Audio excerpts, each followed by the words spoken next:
વડગામના ખેડૂતોને પાણી આપો, વડગામના ખેડૂતોને પાણી આપો, અમારા તળાવો ઊંડા કરો,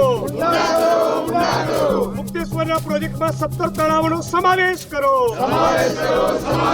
મુક્તેશ્વરના પ્રોજેક્ટમાં 17 તળાવોનો સમાવેશ કરો, ખેડૂતોને ન્યાય આપો, ખેડૂતોને ન્યાય આપો, વડગામના ખેડૂતોને ન્યાય આપો.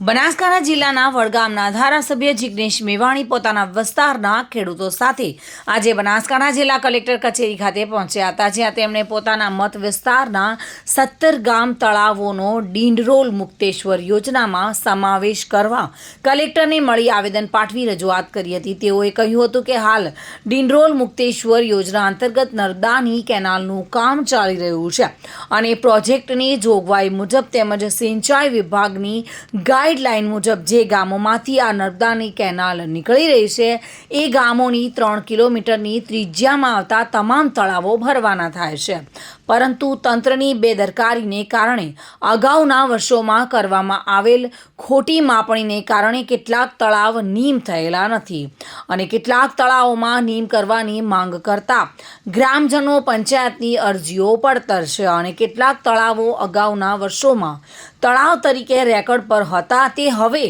રીસર્વેની ભૂલોના કારણે તળાવ તરીકે દર્શાવેલા નથી.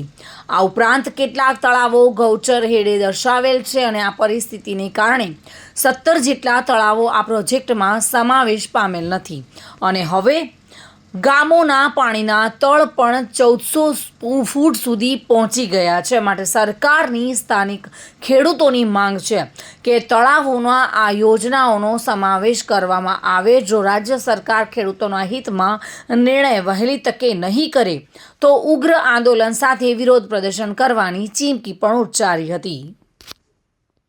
25-30 વર્ષથી વડગામ વિધાનસભાના સર્વ સમાજના નાગરિકો, ખેડૂતો અને પશુપાલકોની માગણી હતી કે અહીંના મુક્તેશ્વર ડેમના કર્માવત તળાવમાં નર્મદાના નીર લાવવામાં આવે.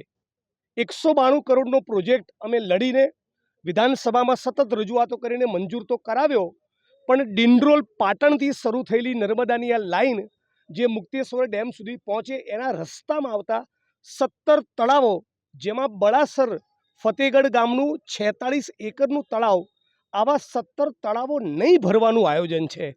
એના કારણે ખેડૂતોમાં, મારામાં અને સર્વ સમાજના લોકોમાં ખૂબ નારાજગી છે કે રાજ્ય સરકાર જ્યારે 200 કરોડનો પ્રોજેક્ટ કરતી હોય અને આવા જૂના 17 જેટલા ગામ તળાવોની ચોકડી મારે કે એને ભરવા ન માગતી હોય, એનો સમાવેશ ન કરે, એ કોઈપણ સંજોગોમાં ન ચાલે. એટલે આ મુદ્દે આજે કલેક્ટરશ્રીને આવેદનપત્ર આપવામાં આવ્યા હતા. અમે અમારી રજૂઆત કરી છે. આવનારા દિવસોમાં જો રાજ્યની સરકાર, સિંચાઈ વિભાગ અને પ્રોજેક્ટના સંબંધિત અધિકારી અને સરકાર આ મુદ્દે ન્યાય નિર્ણય નહીં કરે તો આવનારા દિવસોમાં અમે ઉગ્ર આંદોલન કરવાની પણ આજે ચેતવણી આપીએ છીએ. કોઈપણ સંજોગોમાં આ 17 તળાવો ભરાવા જ જોઈએ. 1200-1400 ફૂટે ગયેલું અમારું ભૂગર્ભ જળ મારા વિધાનસભા ક્ષેત્ર અને જિલ્લામાં ઊંચું આવવું જોઈએ. મૂળ આ વાત લઈને આજે રજૂઆત કરવા આવ્યા હતા. બીજી એક વાત કહેવાની, વારંવારની મારી રજૂઆતો બાદ પણ આજે પણ બનાસકાંઠા જિલ્લા કલેક્ટર કચેરીના સફાઈ કામદાર અને અન્ય કર્મચારીઓને લઘુત્તમ વેતન ચૂકવવામાં આવતું નથી. જે કચેરીમાં કલેક્ટરશ્રી પોતે બેસતા હોય, નાયબ કલેક્ટર બેસતા હોય, નિવાસી કલેક્ટર બેસતા હોય, મામલતદાર બેસતા હોય અને છતાં આઉટસોર્સિંગ કે કોન્ટ્રાક્ટના એક પણ કર્મચારીને લઘુત્તમ વેતન નહીં ચૂકવેનું શોષણ કરવામાં આવે એ અત્યંત શર્મનાક વિષય છે. એટલે હું માગણી કરું છું કે તાબડતોબ આની તપાસ કરી તમામ કચેરીઓમાં, આખા બનાસકાંઠા જિલ્લાના તમામ ટીડીઓ ઓફિસ, મામલતદાર કચેરી, પ્રાંત કચેરી, એસપી કચેરી, કલેક્ટર કચેરીને પ્રત્યેક કચેરીમાં કામ કરનારા દરેક કર્મચારીને લઘુત્તમ વેતન ચૂકવવામાં આવે. ભરત ઠાકોર સાથે bureau report, today Gujarati news.